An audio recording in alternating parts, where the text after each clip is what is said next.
interesting that you spoke about the astral and astral beings, because you've said in that video, I think, that they affect us, and also the law of attraction.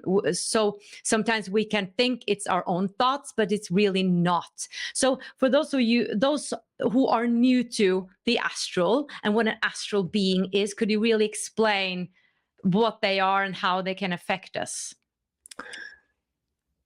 We have to go back to the beginning of the time we understand it, when a large number of perfect souls left the absolute reality and fell deep into the temporal reality, which the Bible calls the fall of angels. We are one of these angels. Now, and over time, we have fallen further away, and most souls have the opportunity to incarnate here on planet Earth to clarify our karma. I know the karma, is simply said, is just the consequences of our negative actions. But there are some souls which have fallen so deeply that they have no energy really left anymore. They do not wish to incarnate here, because incarnation means being in the cycle of reincarnation, facing the negativity that we have done to other souls. So they don't want to incarnate. They have to have a certain stage, a certain limit of energy. And that energy they take from us, from human beings. And they do it in many different ways. So very often it is they send us some negative thoughts and energies, like, for instance, thought of hate. We may not even feel the hate initially. We do all have a bit of hate in us, but some negative entity sends us the thought of hate. That hate is in us, because like attracts like, so we already have a bit of hate in us, and suddenly it takes over our whole being. We become angry, we fight suddenly with our spouse, with our neighbor, with our co-worker, and that anger brings out energies from us, strong energies, negative energies, and that is called lush energy. And that energy is food for those fallen souls, these astral beings. And they do it everywhere. When we look on the planet Earth, we see all the wars, all the destruction which is happening, the torture, the killing, the murder. This is mostly initiated and kept alive by astral beings, because these are sources of energies. These are whole areas of energy. The Ukraine, for instance, right now is a source of energy of negative forces, really lap up all the negative energy which comes through the killing and murdering of human beings. So these entities are real. These entities are definitely having powerful influence on some people, and it depends on us, and therefore it's very important for us to keep our mind and our thinking pattern as positive and balanced and harmonious as possible. It's not always possible. Human beings, we also fall sometimes into the patterns of negative thinking, but let's watch it. And if we are falling in the pattern of negative thinking, ask ourselves, is this really my thought? Is this true?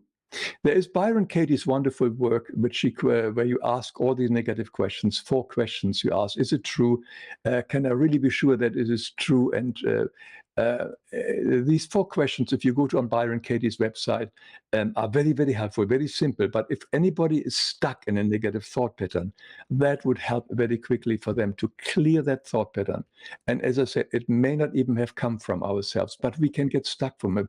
We get sort of, what's the word? We get locked into the thought pattern, repeating, it becomes bigger and bigger, because that thought is an entity on its own. They are alive. Thoughts are alive, and they become bigger and bigger and bigger. And all thoughts have the desire to become reality. Like, for instance, in my video, Thoughts Are Alive, you see an architect has firstly the thought of a house, and then he draws it on a paper, and then eventually somebody builds it. That's the sort of how a thought becomes material. And also the thoughts eventually always return back to us. If we send an evil thought out to someone else, that evil thought also returns back to us, like all karmic energy does come back to us.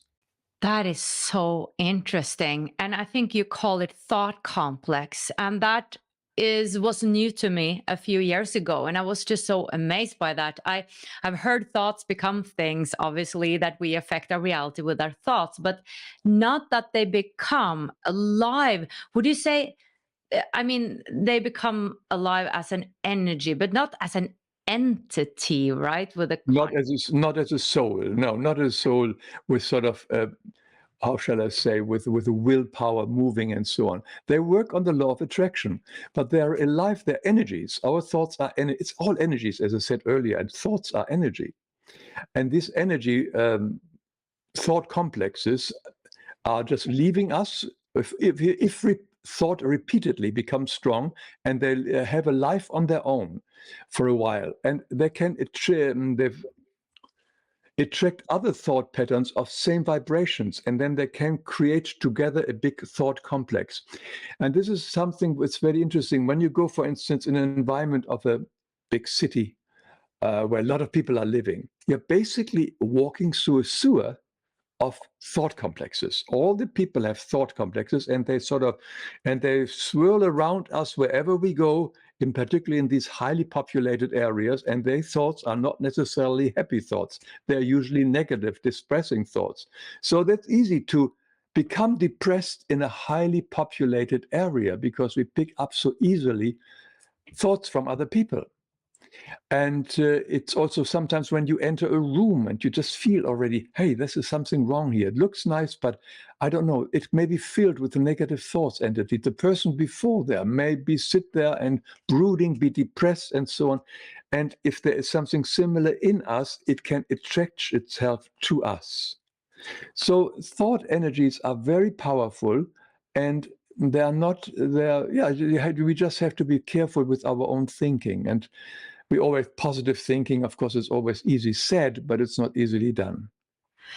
That can explain, for instance, what happened during the Second World War, perhaps, that the Germans were so manipulated and brainwashed into this thought form. I mean, if we were going to explain it metaphysically, that they had this idea, not all of them, of course, but a lot of them, this idea that Hitler had, that it was sort of a thought form that everybody bought into in a way. Is that fair? Definitely. Yeah, definitely. And that's what all the astral beings use. They use leaders so that they go to war and do destructive thing. But we must also remember that whether you take Hitler, you take Stalin, you take a suicide bomber, they all believe that they're doing the right thing, which is interesting. So the worst person doing the most horrible thing does this because they believe at that moment this is the right thing to do for my God, or for whatever reason it is, for my country, for the race, for the color of the skin of my people. So all these people don't know that they are on the wrong track, so to speak. They strongly believe that they do the right thing, and their strong conviction of that this is right gives them also the power to influence so many other people. And then going to war and doing horrible things. They believe, Mr. Putin believes he does the right thing, and so does Mr. Yeltsin and everybody else around them. They all know that what they think is the right thing to do. And it almost seems like fear is sometimes stronger than love. Because why isn't love conquering the fear? It seems like fear is just, I don't know, perhaps those who are in love or have a loving vibration, they are not able to change the situation. I don't know. It just, do you have any thoughts on that? If fear, why the world is run by fear and not love? If love is stronger. The original idea of the astral being is to destroy creation, and that's why fear is one of the motivation. But I like to add here that, in my opinion, love is so much more stronger. There are far, far, far, far more people on this planet who act daily from love, from compassion, helping, understanding. Human person basically is a good person, and the heart is right there. Of course, if they're misused or abuse is the word, things change. And there are groups of people, like in war situations, where they do negative things, and most of them are guided into it or forced into it. They're not wanting. Most of these soldiers don't want to go and kill someone else, but they have no option, no alternative. So I believe love is much stronger, and love is also the final success. And eventually, just everybody will eventually realize that with fear, you achieve nothing. You may achieve, for the little time you're here on planet Earth, some fame, some power, and some wealth, But it's gone. When you die, it's gone. It has it's an illusion. It has no value.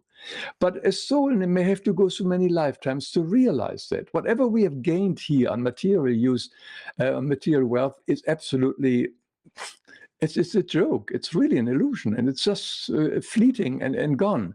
So all the power we try to get through fighting and wars is a silly game. And of course, it's mostly done by males. To watch the full video, click the link below, and I would love it if you would subscribe to my channel.